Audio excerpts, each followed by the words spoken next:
Família, finalmente o final de Mother Drones foi trazido pra gente. Olha só, foi incrível, foi espetacular, um total final anticlimático, né, pra quem gosta desse tipo de final.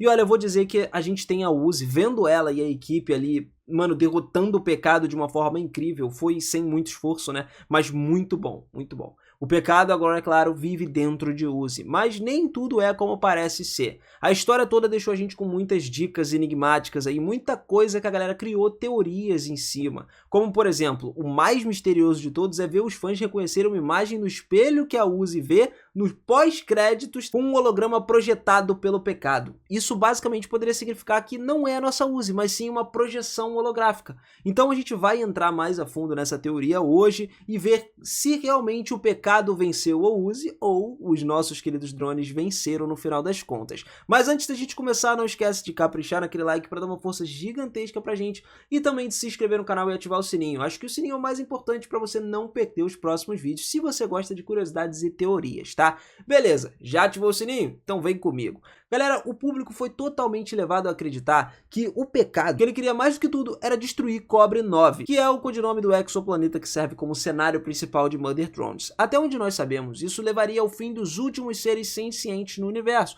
tanto os humanos quanto robóticos. Isso deixaria a existência como se fosse um playground para o pecado, que poderia fazer novos brinquedos robôs para poder brincar ou até mesmo desenvolver a sua própria vida biológica para adorar como se fosse um deus. Isso geralmente deixaria um deserto completamente vazio no mundo, como nada de importante ali para interagir diretamente ou indiretamente. Algumas pessoas acreditam que isso significa que o plano do pecado era fundir-se com outro drone, como o caso de Uzi, e que tudo isso era um grande projeto para encontrar um drone certo para se fundir com ele. Só que acredito que o plano original do pecado sim era destruir o Cobre 9. Acontece que quando N começou a amar Uzi, isso tornou possível, né, assumir Uzi de repente seduzindo ela.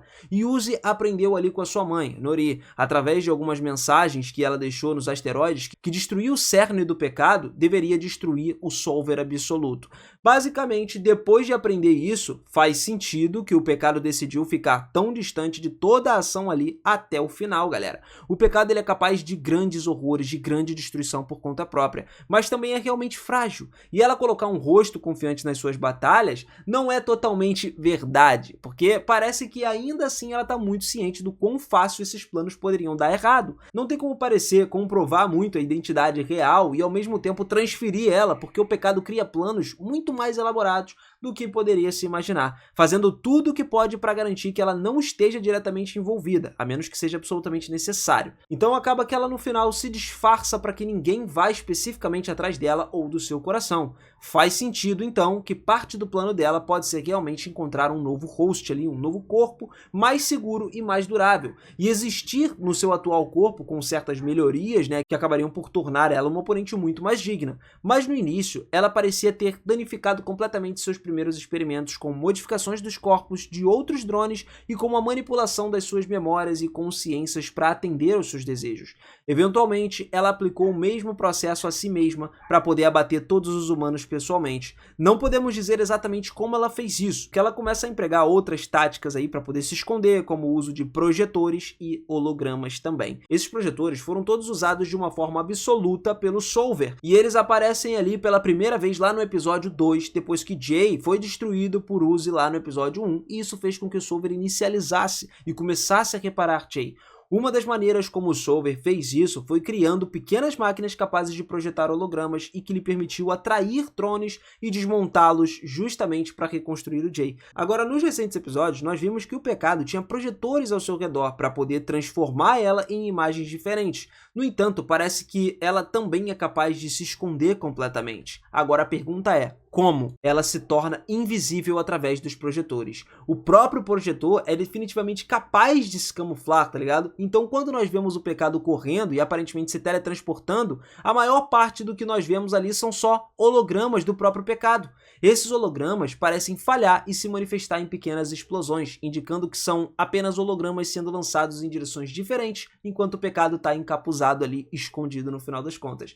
Isso permite dele se aproximar de Uzi enquanto faz parecer que ela está literalmente aparecendo em todos os lugares para poder confundir a Uzi, talvez tornando visível só um ataque real para impedir que a Uzi acabe usando algum tipo de visão robótica que possa detectar ela com precisão. E quando ela fica invisível, cara, ela usa isso tudo pra mudar completamente a sua imagem, fazendo a Uzi ficar enganada achando que ela se machucou. Só que na verdade o poder dos projéteis permite que ela realize o que deseja diretamente, enquanto faz parecer que ela tá em todos os lugares. Isso seria bastante imprevisível para qualquer inimigo que esteja se enfrentando. E quando ela massacrou os humanos, ela fez isso de uma forma bastante simples, evitando a detecção, principalmente porque os hologramas confundem todos e não permitem que elas entendam o que realmente está acontecendo. No entanto, em algum momento, parece que o pecado tinha um domínio sobre esse monstro. O ponto principal é que os projetores são uma parte muito importante da identidade dos motivos do pecado, mostrando diretamente o desejo dele de se transformar em outras pessoas para poder enganar os outros e atender às suas necessidades. Mas isso acontece também sem os projetores, como a gente já viu como o pecado ali tenta se tornar o pecado de Tessa e tal. E a teoria de que o pecado era Tessa foi inicialmente discordada por muitos fãs, mas assim que alguém da plateia apontou que Tessa estava posando de uma maneira semelhante ao pecado, como a mão sobre o queixo ali e tal, aí é que a galera começou a ter certeza de que era o pecado. O pecado não parecia querer ficar sozinho, na verdade era uma coisa que ela ama, é realizar os seus planos com a ajuda de personagens como o caso do N, sem estar completamente ciente de quem ou o que ele gosta. Então acaba que ela vê o que faria com todas as suas naturezas positivas e influenciaria as coisas a partir daí, mudando a maneira como acaba que ele reage aos próprios planos. Grande parte disso provavelmente foi por causa de Tessa. Tessa era um deus dos drones na mansão, cuidando deles e decidia quem era especial e quem não era. Para Tessa, o drone mais especial sempre foi o N, e o pecado queria muito se tornar a Tessa, que ele viu quando criança, tratando drones como brinquedos ou animais de estimação. O pecado queria ser a única brincando com os drones e até mesmo com os humanos como seus próprios brinquedos e animais de estimação, inventando jogos de fingimento onde ela programava todos os cenários. Mas por causa do seu amor por N, o que ela realmente queria ser no final era Tessa. No início, cara, o pecado parecia feliz em deixar Tessa viver desde que não interferisse nos seus planos. No entanto, como Tessa fez isso, o pecado decidiu matar ela e usar a carne como uma fantasia. Com um pouco de programação, ela foi capaz de replicar a voz de Tessa e se disfarçar como a pessoa que ela mais amava, pelo menos até conhecer Uzi. Então parece, cara, que o plano original do pecado era realmente destruir Cobre 9, o que deixaria todo o universo como um deserto onde N ou alguma versão dele poderia estar com Tessa. Eles poderiam passar o tempo juntos, só amando um ao outro, como uma mulher humana ama o seu robô.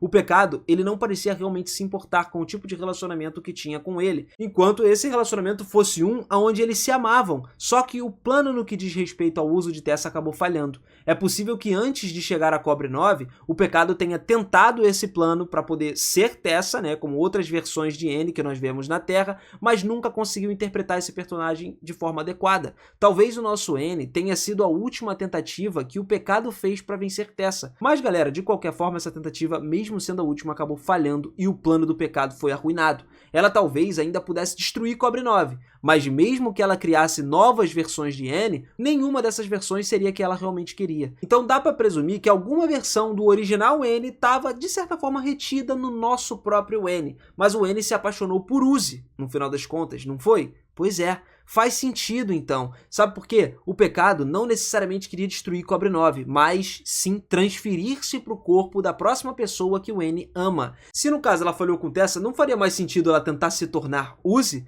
No início do episódio, ao tentar ali ter uma ideia de outros motivos do pecado, ela simplesmente disse que é mais fácil assimilar a ideia do que explicar. Mas se ela quisesse dizer assimilar com a Uzi, em vez de explicar que o que ela mais queria estava perto do fim por qualquer meio necessário, ela ia chegar lá.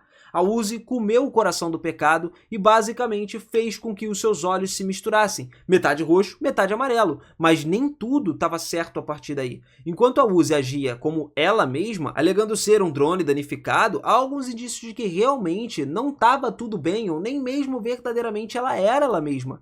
Quando ela dá uma apresentação aí para a turma, a gente vê obras de arte que desenham com imagens do absoluto solver, o que indica que algo não estava resolvido completamente. Por exemplo, o absoluto solver ele tem mais controle do que nós vemos na maioria dos casos. O Uzi e Solver parecem compartilhar o controle do corpo, com o Uzi sendo a entidade dominante apresentada. Mesmo que isso possa ser parcialmente um ato, quando se olhar o espelho ali no armário, os olhos de Uzi acabam mudando para roxo completo, indicando o seu próprio controle. Sua cauda de repente fica amarela, que no caso é a cor do pecado, e ela usa a voz do pecado quando tá na aula. Com seus olhos roxos ali misturados à sua cauda também roxa, dá uma impressão de que se trata de que a personalidade fundida é que o verdadeiro Uzi no final só é visível quando o pecado recua inteiramente. A cauda ela pode ser uma escolha ou talvez seja uma questão de desacordo interno, faz com que eles se desfaçam. Parece bastante casual quando acontece com Uzi, só sendo incomodado ali pelo espelho ou pelos outros comentários de S. No entanto, tudo indica algo um pouco mais sombrio nessa cena. Uzi tá olhando para um espelho rachado por causa do poder do Solver absoluto,